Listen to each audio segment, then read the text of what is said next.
Hi, welcome to the Otis Jiry channel. I'm Otis Jiry, a veteran storyteller and professional voice actor, and I love to spin a good yarn. Don't forget to hit that subscribe button and that like button if you enjoyed the video. Thank you for listening, and God bless you.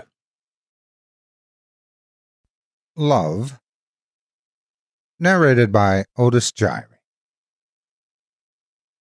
Years ago, I bought a new computer and took my old one to the shop to have everything backed up. I'd bought the new computer home and began restoring my files from my portable hard drive and reinstalling programs when I noticed that there was a file in the miscellaneous folder that the shop's technician had created for files with no other place. It was called happybirthday.txt. Initially, I thought it was a message my mother had written for me that I'd never read as intended, but I opened it, and this is what I found. You might find this one day, I'm not great at this computer stuff, but I've watched you tinkering with this machine lately, and I think I know how to save this so that you'll find it. Seeing as it's time for me to go, I want to leave you this last message. I know you've never met your father, but to me he was Colonel Marcus Andrew Statfield, as I'm sure your mother told you. He was a good man, one with the pride of a lion, the strength of a bear, and the heart of pure gold. Truth is, long before you were born, he was like a father to me. I was his second in command and served with him for 3 years. I watched as your father wept when he heard the news, your mother's belly swollen with your soon-to-be debut into this world, and I stayed with her every second of every day in your father's absence.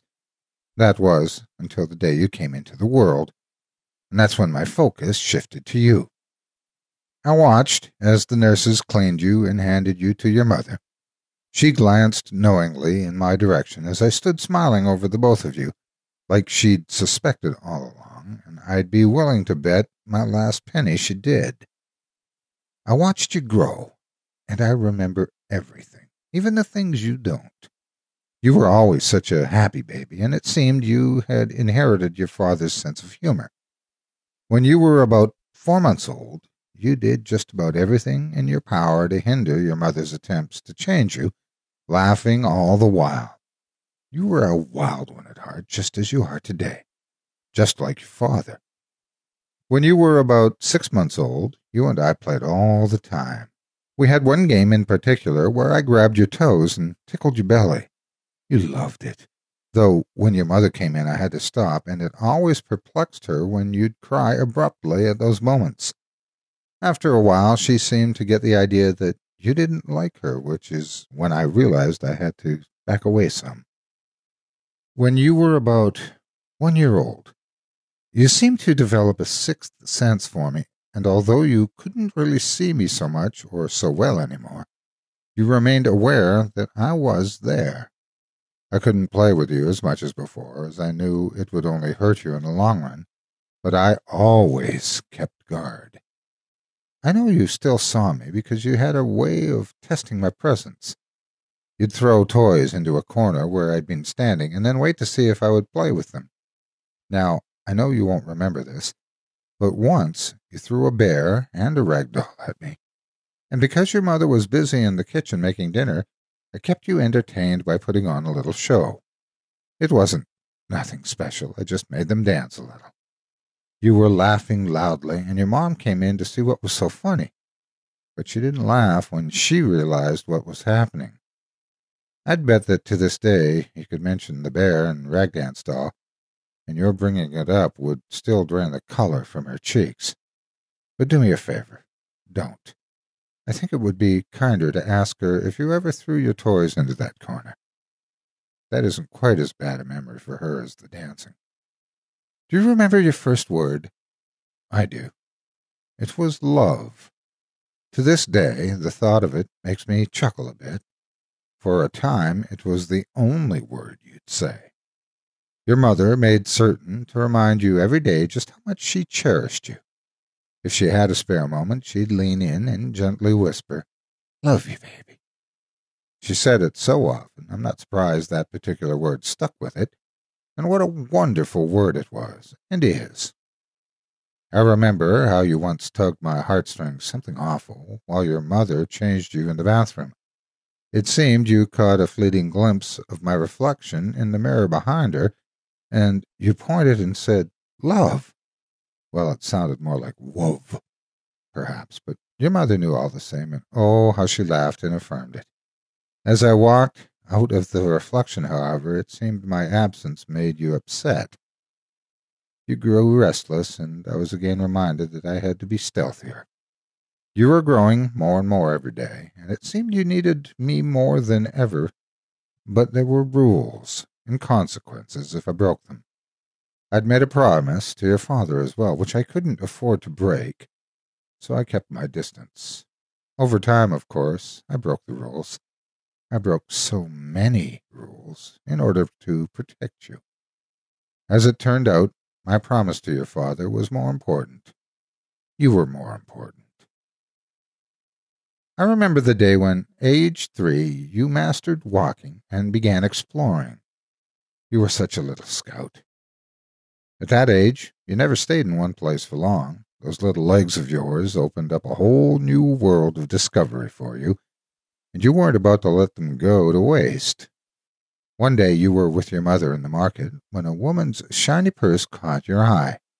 In a moment you were off, chasing after the bag, which to you must have resembled some exotic creature. Just then another shopper came rushing from the opposite direction in a hurry, with a heavy cart full of groceries before her. She didn't spot you, and because you were running after the purse, you didn't see her either. There were rules, and for your own good I never meant to break them, but I had a promise to keep, so I kept it. By the time you noticed the woman and her cart, it was already too late, and I watched as you fell on your bottom before you could scamper out of the way. With no other option, I sent that cart flying into the side of a nearby freezer. The woman did what any sensible person would have done. She shrieked uncontrollably. In doing so, she drew the attention of others, and before long a sizable crowd had gathered. The whole time, you sat there giggling.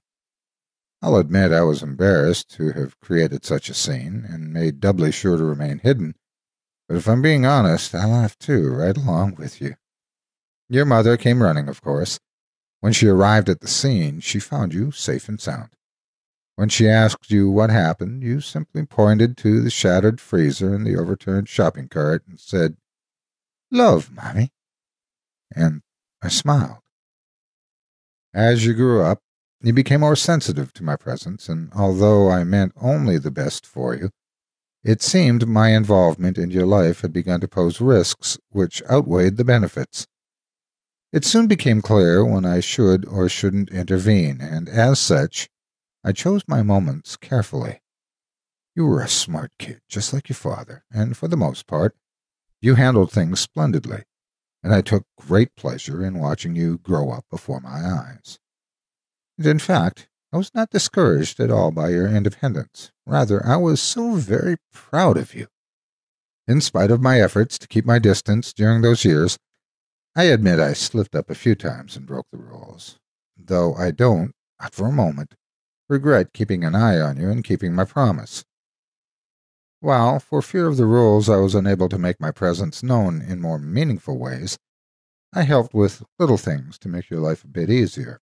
Things you probably don't remember, like putting your piano music sheets into your bag at night when you'd forgotten to do so, turning off your television after you had fallen asleep, pulling the sheets over you on the colder nights, sorting your drawers, setting your alarm clock, and closing your windows and door. I was careful not to disturb you, but every now and then you caught me doing one or two of those things, and I'd like to apologize. I'm ever so sorry for every time I frightened you.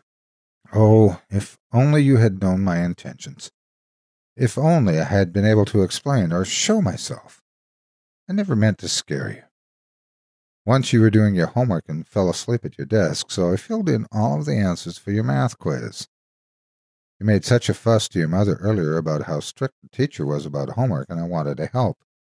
You knew the answers already. I was sure of it. When you woke up, the half a sheet you'd left incomplete was finished. You were afraid, and I don't blame you. It was foolish of me to get involved, to break the rules, when you were strong and capable and in no real danger. I never wondered why you were afraid. You were older then and had forgotten that we were friends. Things you saw in the media about ghosts scared you. You had every right to be afraid. I just want to say I'm sorry. I never meant to make you cry.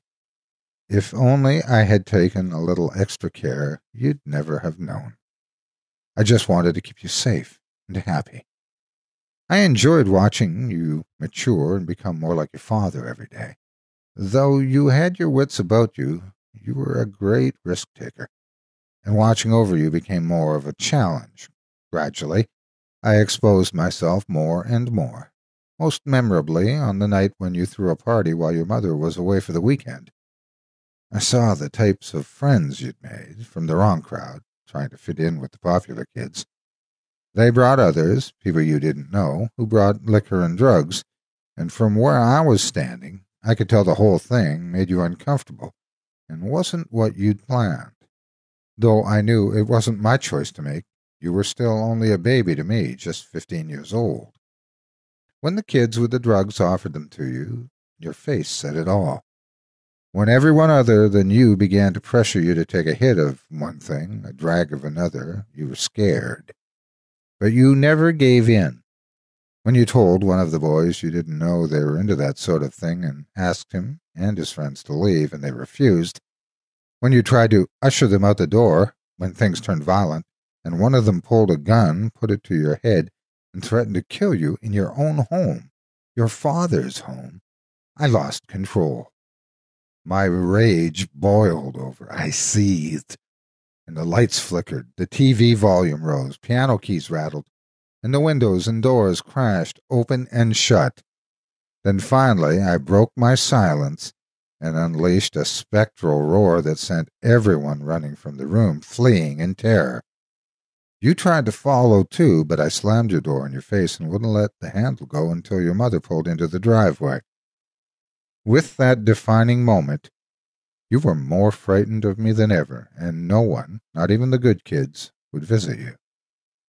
From then on, in spite of my promise to your father, in spite of how much I loved you, we could never be friends.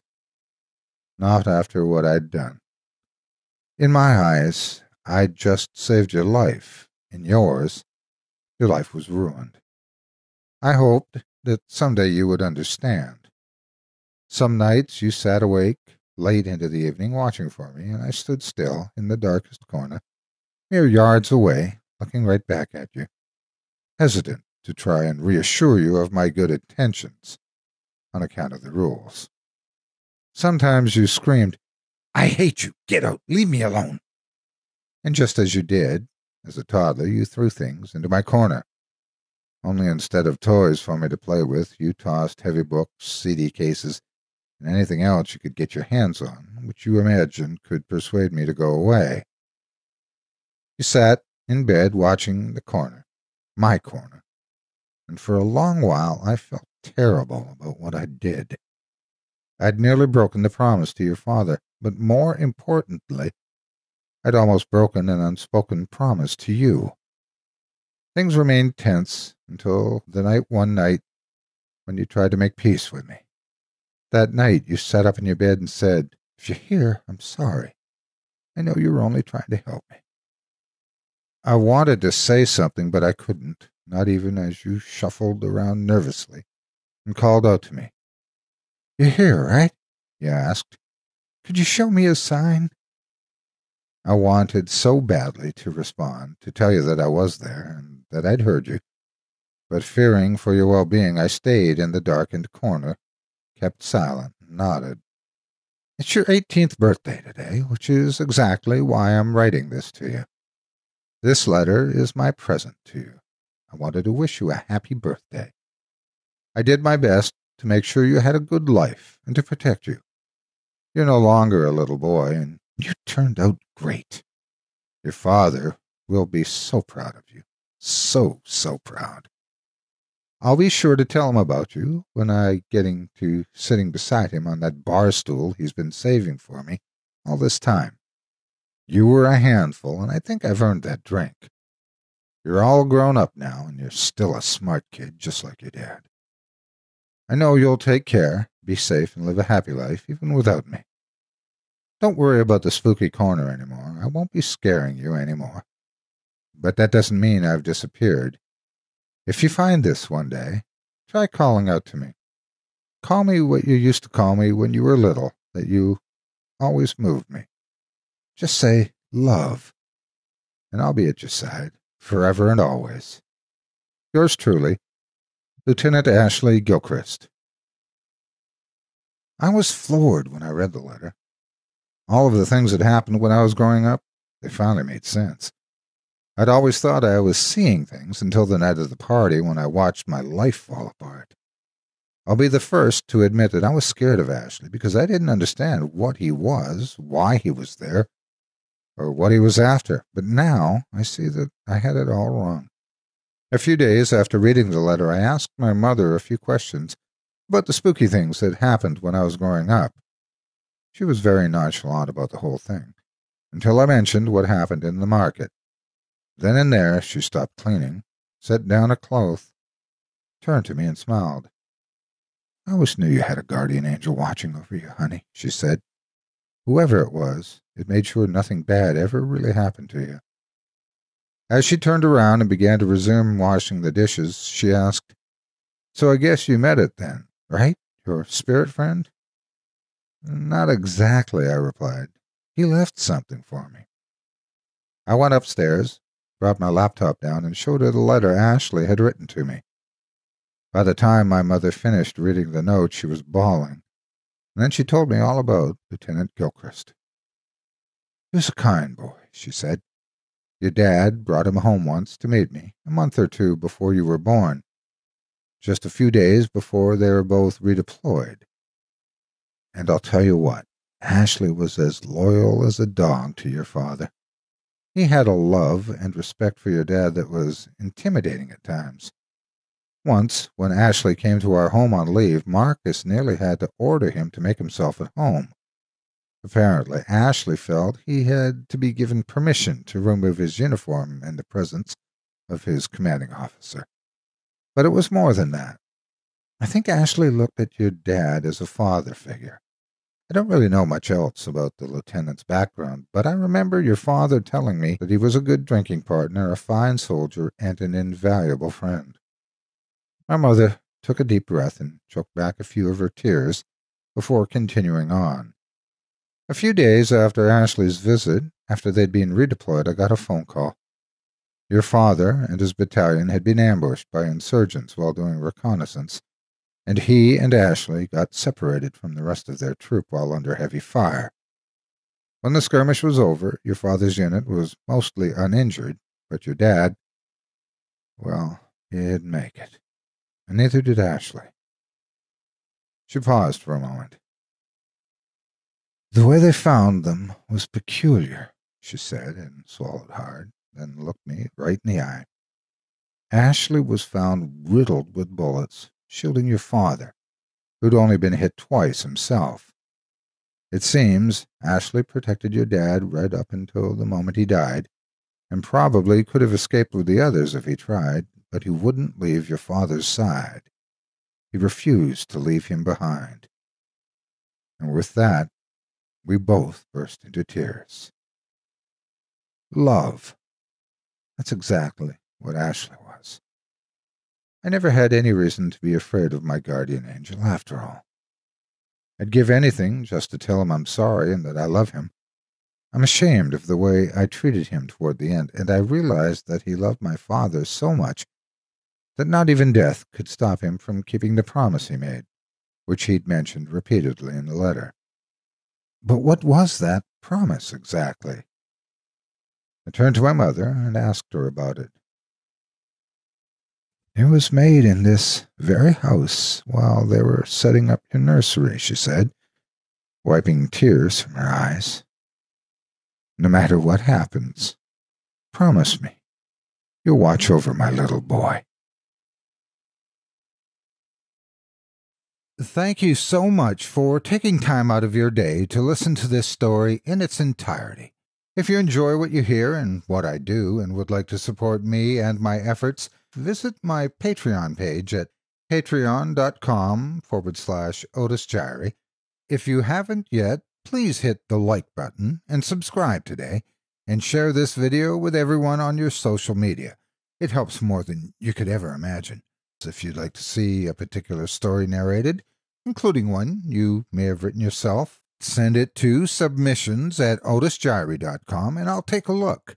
If you're interested in more of my work in the horror genre, you can also find me at Chilling Tales for Dark Nights on their website and YouTube channel, and on Chilling Tales, the podcast now available on iTunes.